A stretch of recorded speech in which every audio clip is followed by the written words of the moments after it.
We want you to plan for success. Welcome to Planning Matters Radio. Welcome once again to Planning Matters Radio. I'm here once again with our guest, Peter Rashan. He is a Ramsey Trusted SmartVestor Pro, the author of Understanding Your Investment Options, and he is a fiduciary, financial, investment, and retirement planner serving clients throughout the great state of North Carolina. Peter, how are you doing today? I'm doing well, Scott. Thank you very much. And first time getting to connect in 2022. Happy New Year to you. Made it. Hope your year is off on the right foot. It is great. It's really great to talk to you, kind of getting through that holiday rush. And now it kind of hit the new year hard. Everybody breathes a sigh of relief, although a lot of resolutions may have been made and broken already. Today, we're going to talk a little bit about some ways that you can keep some of those resolutions, some common financial goals, how to follow through on them, be smart with them, and then what the outcome of having that plan is going to be. Having a plan to achieve and accomplish those small steps that can make a big difference over time. So, Peter, I mentioned that you're a Ramsey Trusted SmartVestor Pro. Can you take us through maybe some of the changes going on with that nomenclature? Yeah, recently? Well, absolutely. Would love to. So Dave Ramsey, I think most of our listeners are probably familiar with that name, if not avid followers of Dave. Dave is probably one of the best known financial gurus, coaches, mentors in the world, certainly in the country. He has the second highest listened to weekly radio program, daily program. He's had it for more than 20 years. He is a multiply published best-selling author of The Total Money Makeover, and that's his best known book. It outlines the baby steps, as he calls them, to financial freedom. His course, Financial Peace University, is taught in churches all over the country. And I love this. His course on financial literacy is actually being taught in an increasing number of high schools across the country.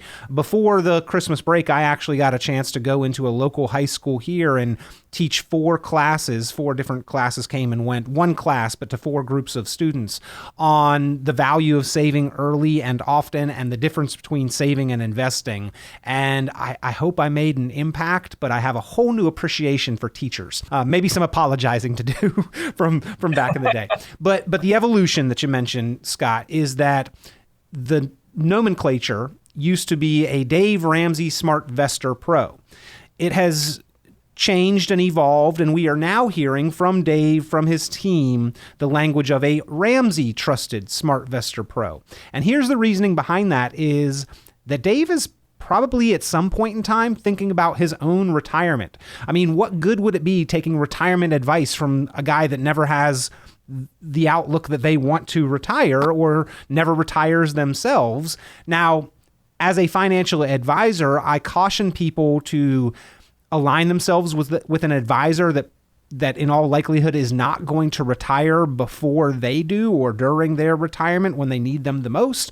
But in Dave's case, he has built a succession plan and he's been grooming many of his team to help him fill the role when he does eventually retire. And therefore, they are trying to, in a light sense, remove Dave from the equation, tying so much into Dave and brand the Ramsey Trusted. So same meaning for me is that I've gone through kind of an interview process to make sure that my views, my values align with Dave, his teaching, his team, did background checks on me, and then officially became that SmartVestor, the Ramsey Trusted. Used to be the Dave Ramsey SmartVestor, now the Ramsey Trusted SmartVestor. And I've been doing that as an official Dave Ramsey SmartVestor Pro for a number of years, since really I formed my own firm. But it is evolving, and in the years to come, we will hear much more about being a Ramsey Trusted SmartVestor Pro, a fiduciary investment professional that can help you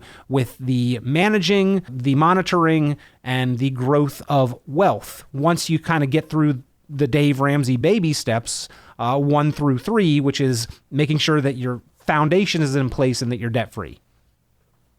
Well, that's great. So in the future, if you hear that your fiduciary advisor or financial advisor has become a Dave Ramsey SmartVestor Pro, or then has become a Ramsey Trusted SmartVestor Pro, at least for the time being, those are one and the same. They're kind of moving through the titles. Yeah, it's evolving, but they are trying to push the Ramsey Trusted branding more and more quickly. So yeah, you'll hear more Ramsey Trusted. Well, the reason why you'd want to talk with a Dave Ramsey SmartVestor Pro like Peter Rashan is that you might have some common financial goals. If you're interested in talking with Peter personally about those, you can call him at 919-300-5886 or go to his website, www.richonplanning.com.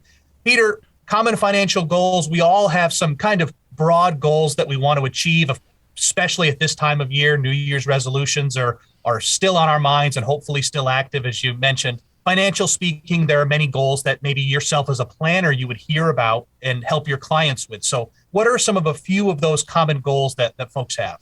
So I hear a lot about I'd like to save more, I'd like to spend less as being the most common financial goals. And I think that those are monumentally important. Those two boil down to a better understanding and control of your budget, what comes in and what goes out. They must be in alignment in order for you to make every other bit of financial progress in your life. And when I say in alignment, what comes in needs to be more than what goes out in order to take those next financial steps. Now, not everybody is in that situation. Not everybody has that luxury, unfortunately, of being able to snap their fingers and simply say, oh, well, I'm going to control my expenses and I'm going to earn more or I'm going to spend less. But it is something that we should be striving towards and paying attention to your money. Maybe step one, opening your mail. I've had conversations with people that say the way I say it to them, you're never going to have the basis of an outlook for financial success if you don't open your mail and pay attention to the bills when they come in. You got to pay attention to those. But after that, Dave talks about every dollar having a purpose before the beginning of the month, being intentional with what money is coming in and where you're going to send it out to, making sure that your obligations are met, that you're getting out of debt. That's another big financial resolution this time of year. I'd like to get out of debt. And a lot of us, unfortunately, dig that hole a little bit deeper during the holiday season. It's just very easy to go out and overspend and swipe the plastic rather than paying cash that we actually have. But designing, implementing, and sticking to a budget, really important to achieve all of the other ones, which I generally do help a little bit more with, which is achieving better growth, funding retirement, getting or reviewing life insurance. That's a big one. Completing those legal documents. And, not something I handle, but I would say the majority of people that I talk to don't have legal documents in place. And a lot of people are getting ready to make the transition to retirement when those are of paramount importance. Now, I think that any mature, responsible adult over the age of 18 with a spouse, with a mortgage, with a house, with children, you need to have your legal documents, but they need to be reviewed. And if you don't have them by the time you're transitioning to retirement, here's your sign. Now is the time. Get those done. So that's a big one. Understanding and handling risks. A lot of us are worried about what the market is going to do and don't want to lose a great deal of money if the market does see a downturn into 2022. A lot of people have a resolution, or maybe they don't, but they have a concern that they'd like to address that. I help with that. Creating the retirement timeline and deadline of, yes, I would like to retire this year or sometime in the next few years. Gifting, starting savings accounts for kids or grandkids' college education. Those are a lot of the financial goals that I hear about and I help with on a day-to-day basis.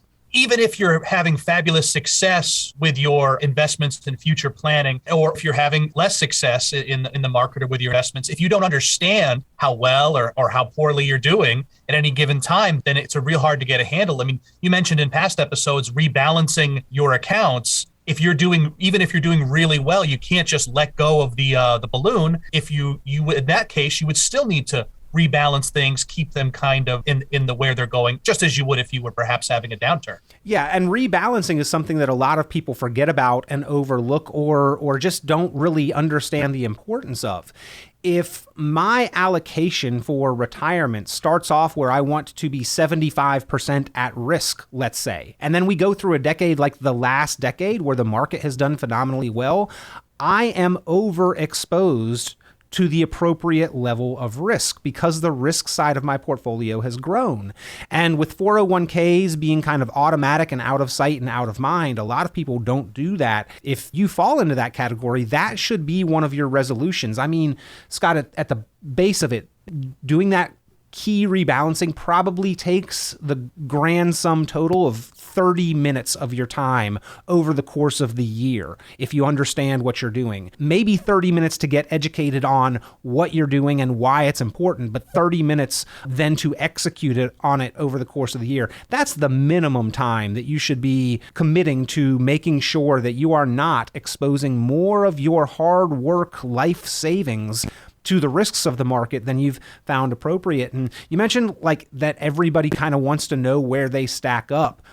You know, the question is, well, what's the measuring stick there, right? If I'm comparing myself to my peers, some peers may be way ahead of me, some peers may be way behind me in the amount that they have saved. Does that make the amount that I have saved abundant or insufficient? Well, there's really no way of knowing that because there's not a measuring stick. The measuring stick is you and your life circumstances. And it's why going back to those resolutions of saving more and spending less and creating and controlling a budget are so important.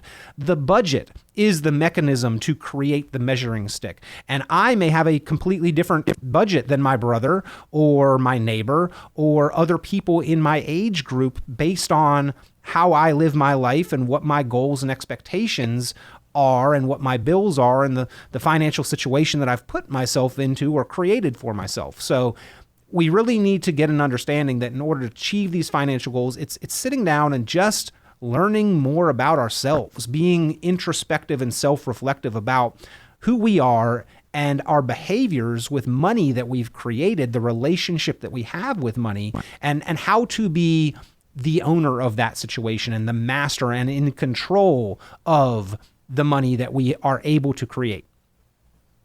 It's interesting you mentioned that. Even if someone decided to spend a portion of their money frivolously, at least they should know that they are doing that with intentionality as opposed to just money flying out the door willy-nilly. Not even if somebody spends money frivolously. You should have some part of your budget earmarked to have fun and enjoy life. Look, life is short and money is important, but it's not the most important thing. We've got to enjoy our time here. And money is the tool to support what's important to us. And if every dollar that we have coming in and going out is earmarked for an obligation or a necessity or subsistence, and we have no fun in life, what is it all worth? And regardless of your beliefs, I mean, I know my beliefs, but we have lots of listeners, and regardless of your beliefs, whether you think you go up, down, sideways, or come on back, the money stays here.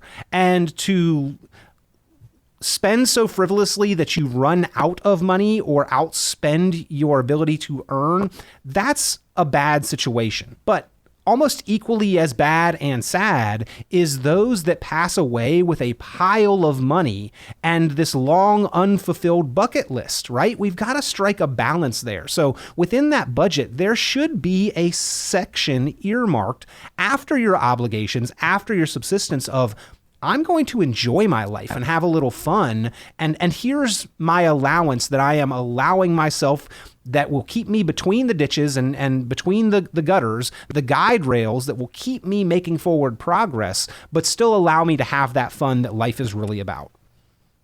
Yeah, great advice from Peter Rashan. If you want to talk to him directly about those goals, that budget, that ability to stay within the bumpers of your budget, call him at 919-300-5886.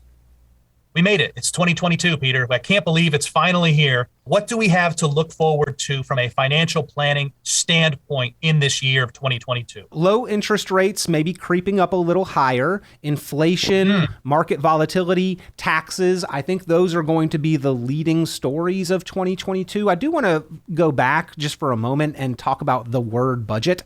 That's like the four-letter word of the financial world. Nobody loves that word. It's a bad word. Oh, I hate a budget. Let's replace that maybe with spending plans so that we feel like we have permission to spend rather than limitations on what we can spend. And sometimes during the course of conversations, I'll subtly begin to replace that word because I can tell somebody is just resistant to the budgeting process, but creating a spending plan, it's weird. It's just a psychological thing. They're all for that. So money is math, but money is also mental, emotional, and psychological. And if you feel better creating a spending plan rather than having and sticking to and being limited by a budget, just start making that change in the language. And it's going to help you accomplish the same goal of identifying what within your income is available for enjoyment of life rather than subsistence and obligations. But the stories of 2022, Scott, we've seen historically low interest rates now for more than a decade, and they keep getting lower and lower and lower. And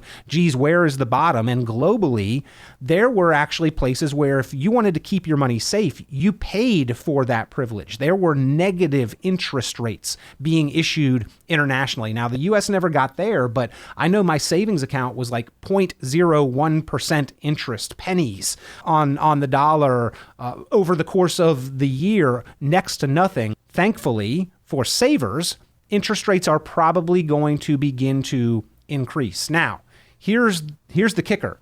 When interest rates increase, guess what? The housing market is going to slow down because these low interest rates have driven the ability to buy larger houses for people who can qualify to upgrade and to refinance.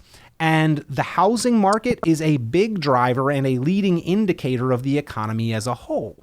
So when the housing market begins to slow down, if and when they raise interest rates, it's going to have a couple impacts. A, the market is also impacted, right? Interest rates go up, housing market slows down, bond market also potentially loses value, stock market inherently has some downward pressures. So this is something that they are really delicately trying to balance because the weapon that the government, that the Fed, not the government, the Fed is different than the government, but the Fed has against rising inflation is to try to tame that rising inflation by raising the interest rates.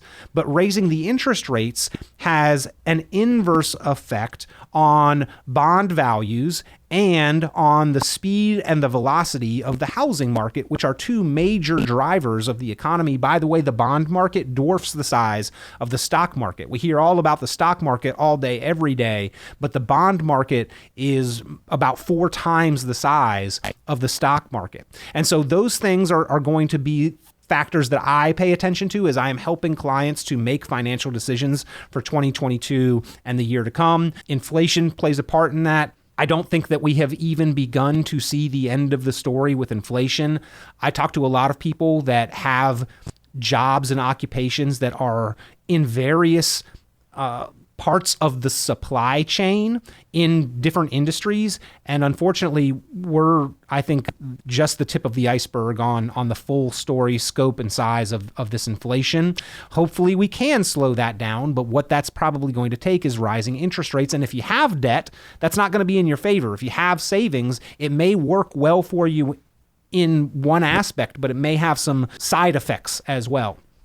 Market volatility could potentially be a result. Now, the market has been uncannily unvolatile for a number of years here. I mean, we've seen a few hiccups, but the number of times in a given year where the market moves more than 1% in a given day, up or down, is one of the main measures of volatility. And 2021, 2020 minus COVID, 2019, 2018, 2017, all the way back to about 2009, the number of times that the market moves more than 1% in a day has been comparatively very low. And I think that we may begin to see a little bit more market volatility. And unfortunately, I'm concerned that it could be a downward volatility. Volatility can be good, by the way. It can go up as well. And then taxes.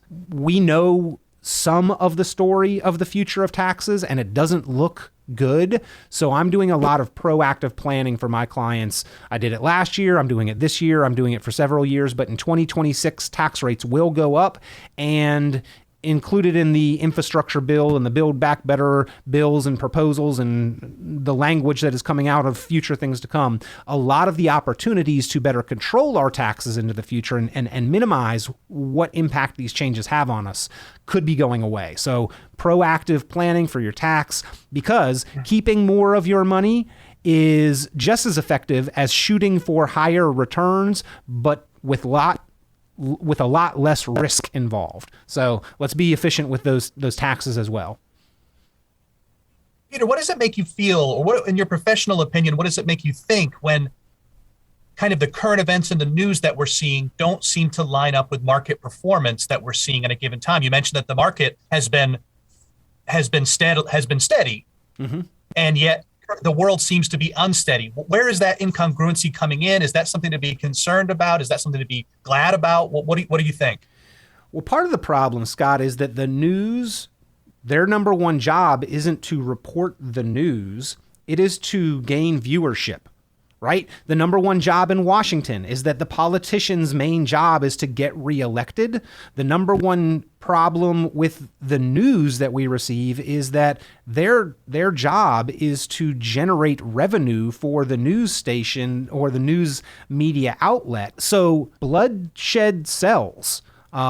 If it bleeds, it leads. You know, the sensational, awful things that we hear about, it is human nature to watch the proverbial train wreck. And those things that make us scared, that draw an emotional reaction, are the things that they are going to lead with and talk about constantly. And that really is the separation, in my mind, the divide between what you hear on the media and then going out in your neighborhood and actually talking with your neighbors. Like, if you just paid attention to the news, the world is full of hate and ugliness. We did a drive over the holiday season here in the office where we ask for people to make Christmas a little brighter for kids that might not otherwise have a very good Christmas and seniors that were in need. Oh my goodness, the outpouring and the generosity from our community and our neighbors just floored me. It was amazing. And if I go out and talk to my neighbors, I don't experience the kind of hatred or divide that I see on the news. Likewise, what we hear about in the news when it pertains to the stock market. Yeah, the stock market is volatile. Yes, the stock market can lose value. No, we don't want to see it. It can swing significantly. But they're going to talk about it as if the end of the world is tomorrow. I get a lot of questions about email marketing material and radio commercials in particular that say, hey, the collapse of the dollar is imminent. We are going to see the crumbling of our financial system. The dollar has not always been the world reserve currency. Before World War II, it was the British pound sterling. And yet Great Britain is still a country as far as I know. Like, their civilization did not crumble and decay as soon as it was switched over to the dollar. And even within Europe, it's gone over several changes since then. They went from the British pound to the euro with the European Union and then back out of that with Brexit. And yet they maintained a civilized society.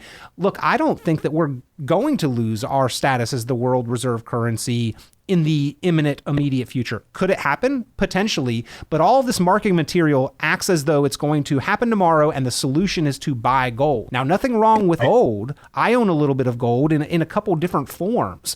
But If they're so convinced that the dollar is going to collapse and that gold is the solution, then why are they asking me to send them my dollars and they're going to send me their gold, right? It just doesn't make any sense. There is money to be made in the sale, and it's created by the fear and the emotion that they are inducing in people. So, I've probably gone on a little too long and deep about that, but the headlines are not the reality, unfortunately, is the bottom line.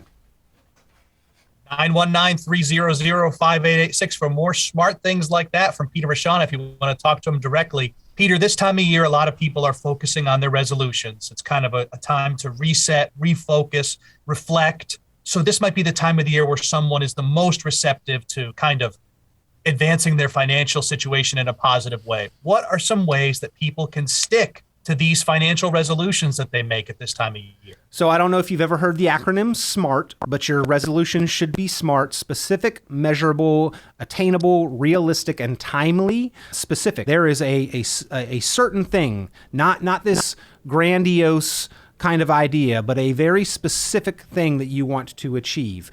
Measurable. You can see that thing happening. Attainable. It's realistic, right? I want to win an Emmy this year. Well, that's not realistic. I'm not producing a whole lot of music or anything, right? We got to make them attainable, realistic, and timely. I want to achieve this goal by the date. Whenever. I've got a specific period I want to achieve it. So if you want to lose 50 pounds, don't set that as your goal. Do 5 pounds this week instead, or right. 5 pounds this month. And that breaks it down to a smaller, realistic, timely, measurable chunk, right? For a physical kind of analogy there. Equally, with a physical analogy, I could read all of the books about lifting weights and working out that exist in the world, but if I don't take action on them, it's never going to get done. So it takes more than studying, it takes doing in order to achieve those goals. And if I go to the gym by myself, I see all this fantastic workout equipment, I might not know how to use some of it properly to achieve the goal that I want. So having a trainer to teach you how and hold you accountable works in the physical fitness world as it does in the financial fitness world. Having an advisor to teach you the tools and to hold you accountable. And, speaking back to the individuality of every situation, a yoga instructor and a bodybuilder both have a similar goal of being in shape, but the way they get there is going to be very different. The yoga instructor probably has a keto diet with very few carbs and not a whole lot of calories, where the bodybuilder might eat 20,000 calories before most people are out of bed. The way they go about achieving those goals is very different. So, all of those things taken into account, it's really about starting. A long journey starts with the first step, I think a wise man once said, and it's true. So you've got to take that step, you've got to be motivated and keep those goals in mind and be smart, specific, measurable, make them achievable, realistic, and timely. No better way to keep track of all those things than with a checklist or a plan. If you want to get your hands on that optimized retirement plan from Peter Rashan, you can call 919-300-5886 or go to www.richonplanning.com. It's a fresh new year. We all want to do the best things for ourselves and our families. Peter, we're so happy to have had you here. Any closing thoughts for us before we wrap up our first show of this new year? Well, you mentioned the checklist. I've got a quick checklist. It's 1 page. It's 5 high-level items, the 2020 financial and retirement planning checklist. If all the boxes are checked off, you're probably in good shape. If 1 or 2 of them are not, then give us a call and we can talk about how to make sure that you have done everything that you need to do. And call us for the list. We can email it out to you. It's a great thing to have in your hand to go over on your own time and understand and identify the areas that you may need to pay more attention to. That's a great resource, Peter. Thank you once again for your time. It was a pleasure having you on the show today. Folks, 919-300-5886. You can get your hands on that 2022 checklist or all the great information from Peter Rashan. And we do hope you join us next time here on Planning Matters Radio. This has been Planning Matters Radio. The content of this radio show is provided for informational purposes only and is not a solicitation or recommendation of any investment strategy. You are encouraged to seek investment, tax, or legal advice from an independent professional advisor. Any investments and/or investment strategies mentioned involve risk, including the possible loss of principal. Advisory services offered through Brookzone Capital Management, a registered investment advisor. Fiduciary duty extends solely to investment advisory advice and does not extend to other activities such as insurance or broker-dealer services. Advisory clients are charged a quarterly fee for assets under management, while insurance products pay a commission, which may result in a conflict of interest regarding compensation.